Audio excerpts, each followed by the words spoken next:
വസീഫ്, ഇന്ന് ഇത്രയും കാലത്തിന് ശേഷം വയനാട്ടിന് വേണ്ടി കോൺഗ്രസ് പിരിച്ച പണവും യൂത്ത് കോൺഗ്രസ് പിരിച്ച പണവും എത്രയാണ് എന്ന് KPCCയുടെ അധ്യക്ഷൻ ഒരു വാർത്താ സമ്മേളനം വിളിച്ച് കയ്യിൽ കുറേ കടലാസ് കഷ്ണങ്ങൾ വെച്ച് പറയുമ്പോൾ അത് കേരളം മുഴുവൻ കേൾക്കണം. ഇതൊന്നും പറയേണ്ട കാര്യമല്ല എന്ന് എൻ ശ്രീകുമാർ പറയുകയാണ്. കോൺഗ്രസിൻ്റെ സഹയാത്രികൻ കൂടിയായിട്ടുള്ള എൻ ശ്രീകുമാർ പറയുകയാണ്, ഇതൊന്നും പറയേണ്ട ആവശ്യമില്ല, അപ്പുറത്തെ പാർട്ടി രക്തസാക്ഷികൾക്ക് വേണ്ടി പിരിച്ചതൊക്കെ എവിടെ എന്നുള്ളത് കൂടി ഉണ്ടല്ലോ എന്നുകൂടി അതിൻ്റെ കൂട്ടത്തിൽ ചേർക്കുന്നുണ്ട്.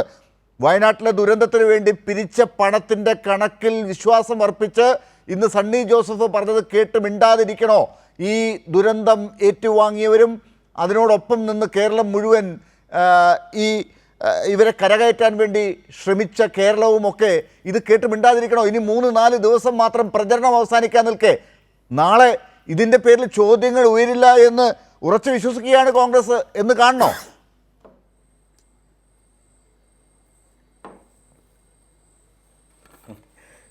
ഡോക്ടർ ലാൽ, ഞങ്ങൾ DYFI, ഞാൻ DYFIയുടെ സംസ്ഥാന പ്രസിഡന്റ് കൂടിയാണല്ലോ. ഈ മുണ്ടക്കയിലും ചൂരൽമലയിലുമൊക്കെ ഈ ദുരന്തമുണ്ടായതിൻ്റെ തൊട്ട് പിറ്റേ ദിവസം പത്രക്കാരെ കണ്ട് ഗവൺമെൻറ്റുമായി സഹകരിച്ച് 25 വീടുകൾ കൊടുക്കും എന്ന് പ്രഖ്യാപിച്ചവരാണ്. അതിനുവേണ്ടിയുള്ള പണം ഞങ്ങൾ സമാഹരിക്കുന്നത് ആക്രി പെറുക്കിയും ബിരിയാണി ചലഞ്ചുകൾ നടത്തിയും വിവിധ ചലഞ്ചുകൾ നടത്തിയും ഞങ്ങളുടെ സഖാക്കൾക്കിടയിൽ നിന്ന് സ്വരൂപിക്കും എന്നായിരുന്നു ഞങ്ങൾ പ്രഖ്യാപിച്ചത്.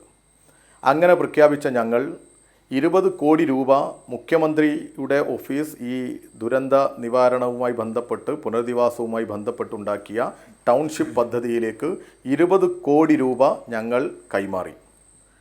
അങ്ങനെ കൈമാറിയവരാണ് ഞങ്ങൾ. എന്നാൽ അതിൻ്റെ തൊട്ട് പിറ്റേ ദിവസം, ഞങ്ങൾ പ്രഖ്യാപിച്ചതിൻ്റെ പിറ്റേ ദിവസം പ്രഖ്യാപിച്ചവരാണ് യൂത്ത് കോൺഗ്രസ്. അവർ 25 അല്ല പറഞ്ഞത്, 30 വീടിനാണ് പറഞ്ഞത്. കോൺഗ്രസും പ്രഖ്യാപിച്ചു 100 വീട്.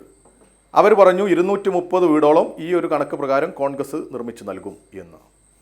അതുമാത്രമല്ല, ഞങ്ങൾ ഇങ്ങനെ പണം സമാഹരിക്കുന്ന സമയത്ത് ഞങ്ങൾ പണം പിരിക്കുന്നില്ല. കേരളത്തിലെ CPM-ഉം ഇടതുപക്ഷത്തിൻ്റെ വിവിധ സംഘടനകളുമൊക്കെ അവരാൽ പറ്റുന്ന രീതിയിലുള്ള പണമൊക്കെ നേരിട്ട് മുഖ്യമന്ത്രിയുടെ ദുരിതാശ്വാസ നിധിയിലേക്ക് കൊടുക്കുക. ഞങ്ങൾ വീടുണ്ടാക്കി കൊടുക്കുമെന്നാണ് പറഞ്ഞത്. അതുകൊണ്ട് തന്നെ ഞങ്ങൾ ഈ പുനരധിവാസ പ്രവർത്തനവുമായി ബന്ധപ്പെട്ട് മുഖ്യമന്ത്രി വിളിച്ച പ്രതിപക്ഷ നേതാവും കുഞ്ഞാലിക്കുട്ടിയും ടി സിദ്ദീഖും ഉൾപ്പെടെ NSS-ഉം NCC-യുടെ പ്രതിനിധികളും ഒക്കെ പങ്കെടുത്ത ഈ പുനരധിവാസ പ്രവർത്തനത്തിന് വീട് നിർമ്മിക്കുന്നതിന് വേണ്ടിയുള്ള ആലോചനാ യോഗത്തിൽ പങ്കെടുത്തവരാണ് ഞങ്ങൾ. അവിടെ നിന്നാണ് ഈ ടൗൺഷിപ്പ് പദ്ധതിയും ആ പദ്ധതിയിലേക്കാണ് പണം കൊടുക്കേണ്ടതെന്നും ഒരു സ്പോൺസർ ഇത്ര രൂപയാണ് കൊടുക്കേണ്ടത് എന്നൊക്കെ പറഞ്ഞത്. അങ്ങനെ പണം കൈമാറിയവരാണ് ഞങ്ങൾ. ഇപ്പോൾ കോൺഗ്രസ് ചെയ്യുന്നത് അതിനെ പോലും സംശയത്തിൻ്റെ ഒരു മുൾമുനയിൽ നിർത്തുക. അങ്ങനെയാണല്ലോ ഇവരുടെ രീതി, നുണ പറഞ്ഞ് അവ്യക്തതകൾ ഉണ്ടാക്കുക എന്നുള്ളത്. അത് അവിടെ ഇരിക്കട്ടെ. കോൺഗ്രസ് അന്ന് ഈ പണം പിരിക്കുന്ന സമയത്ത് KPCC പ്രസിഡന്റ് പറഞ്ഞത് 1 രൂപ പോലും മുഖ്യമന്ത്രിയുടെ ദുരിതാശ്വാസ നിധിയിൽ കൊടുക്കരുതെന്നാണ്. കോൺഗ്രസിൻ്റെ ആപ്പ് ഉപയോഗിച്ചുള്ള പണം പിരിവുണ്ട്, അതിലേക്ക് പണം കൊടുക്കണം എന്നാണ് അങ്ങനെ ആഹ്വാനം ചെയ്തത്. അതിൻ്റെ എല്ലാം വീഡിയോ ദൃശ്യങ്ങൾ ഈ പൊതുസമൂഹത്തിലുണ്ട്. ഈ കോൺഗ്രസ് പറഞ്ഞത് മുഖ്യമന്ത്രിയുടെ ദുരിതാശ്വാസ നിധിയിലേക്ക് പണം കൊടുക്കരുതെന്നാണ്. അങ്ങനെ പണം പിരിച്ചവർ ഞങ്ങൾ പണം കൈമാറി ഈ ദുരന്തബാധിതർക്കുള്ള പുനരധിവാസ പ്രവർത്തനത്തിൽ 176 വീട് നിർമ്മിച്ചു കൊടുക്കുന്ന ചടങ്ങ് നടക്കുന്നു. അതിൻ്റെ പ്രഖ്യാപനം വരുന്നു. അതിനോടടുപ്പിച്ച് വലിയ ചോദ്യങ്ങൾ ഉയർന്നു വരുന്ന സാഹചര്യത്തിൽ ഇവർ പോയി 3 ഏക്കറിലധികം ഭൂമി വാങ്ങി. 3 ഏക്കറിലധികം ഭൂമി വാങ്ങി. അവർ ഈ വീട് കൈമാറ്റത്തിൻ്റെ തൊട്ട് പിറ്റേ ദിവസം സോണിയാഗാന്ധിയെയും രാഹുൽ ഗാന്ധിയൊക്കെ കൊണ്ടുവന്ന് അവിടെ തറക്കല്ലിട്ടു, വലിയ മാമാങ്കം നടത്തി. എന്നിട്ടോ തറക്കല്ലിട്ടു. 3.5 ഏക്കറിൽ എത്ര വീടുണ്ടാക്കാൻ പറ്റും? ഇവർ പറയുന്നത് പോലെ ഉണ്ടാക്കാൻ പറ്റുമോ? അതും അവിടെ ഇരിക്കട്ടെ. പിന്നീടും ചോദ്യങ്ങൾ ഉയർന്നു, എത്ര പണമാണ് പിരിച്ചത്? ആ പണം എവിടെ? അന്ന് VD സതീശൻ പറഞ്ഞു, എൻ്റെയും ആരുടെയും KPCC പ്രസിഡന്റിൻ്റെയും സംയുക്ത അക്കൗണ്ടിൽ പണമുണ്ട് എന്ന്. എത്രയാണ് എന്ന് ചോദിച്ചപ്പോൾ ഇവർ പറയുന്നേ ഇല്ല, എവിടെയും പറഞ്ഞില്ല. ആവർത്തിച്ച് ചോദ്യങ്ങൾ വന്നു, ഇവർ പറഞ്ഞില്ല. ആപ്പ് എവിടെയെന്ന് ചോദിച്ചു. ഈ പണം പിരിക്കാനുള്ള ആപ്പ് കാണണ്ടേ? അത് നിലനിൽക്കണമല്ലോ. ഇവരോടൊപ്പം തന്നെ പണം പിരിച്ചവരാണല്ലോ മുസ്ലിം ലീഗ്, സമാനമായ ആപ്പ് ഉപയോഗിച്ച്. അവരുടെ ആപ്പ് ഉണ്ടല്ലോ. ഇവരുടെ ആപ്പ് എന്തായിപ്പോയി? കോൺഗ്രസിൻ്റെ ആപ്പ് എവിടെ പോയി? പറയണ്ടേ ഇവർ? അങ്ങനെ പണം പിരിച്ചു ഇവർ. ആ പണത്തിന് കണക്കില്ല. പിന്നെയും മാധ്യമങ്ങൾ ചോദിച്ചു, നിങ്ങളുടെ വീട് പണി എന്തായി? എവിടെ വീട് പണി? അപ്പോൾ VD സതീശൻ പറഞ്ഞു, പോയി നോക്ക്, അവിടെ വീട് പണി നടക്കുന്നു എന്ന്. ഞാൻ പോയി നോക്കിയത് നിങ്ങളൊക്കെ കണ്ടു കാണുമല്ലോ. ഞങ്ങൾ DYFI എന്നുള്ള നിലക്ക് ഞങ്ങൾ അവിടെ പോയി. ഞങ്ങൾ അകത്ത് കയറിയില്ല, പുറത്തു നിന്ന് ഇങ്ങനെ നോക്കി, മാധ്യമങ്ങളൊക്കെ കണ്ടു, ഞങ്ങൾ ലൈവ് ഇട്ടു. അവിടെ ഒരു പണിയും നടക്കുന്നില്ല എന്ന് മാത്രമല്ല, ഒരു വെള്ള പേപ്പറിൽ പോലും ഒരു അപേക്ഷ കൊടുക്കാൻ പോലും ഇവർ തയ്യാറായിരുന്നില്ല. ആ സമയം വരെ ഒന്നും നടന്നില്ല. എന്നാൽ ഇവർ വീട് പണി നടക്കുന്നു എന്ന് പറഞ്ഞു.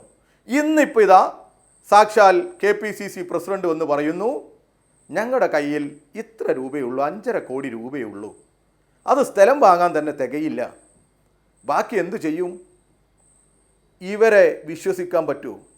ഈ ദുരന്തബാധിതരെ മുൻനിർത്തി ഇവർ പിരിച്ച പണം ഇത്രയാണ് എന്ന് ഈ നാട്ടിലെ ജനങ്ങൾക്ക് വിശ്വസിക്കാൻ പറ്റുമോ? മുസ്ലിം ലീഗിന് കിട്ടിയ പണം എത്രയാ? കേരളത്തിലെ DYFI സമാഹരിച്ച അധ്വാനത്തിലൂടെ സമാഹരിച്ച പണം എത്രയാ?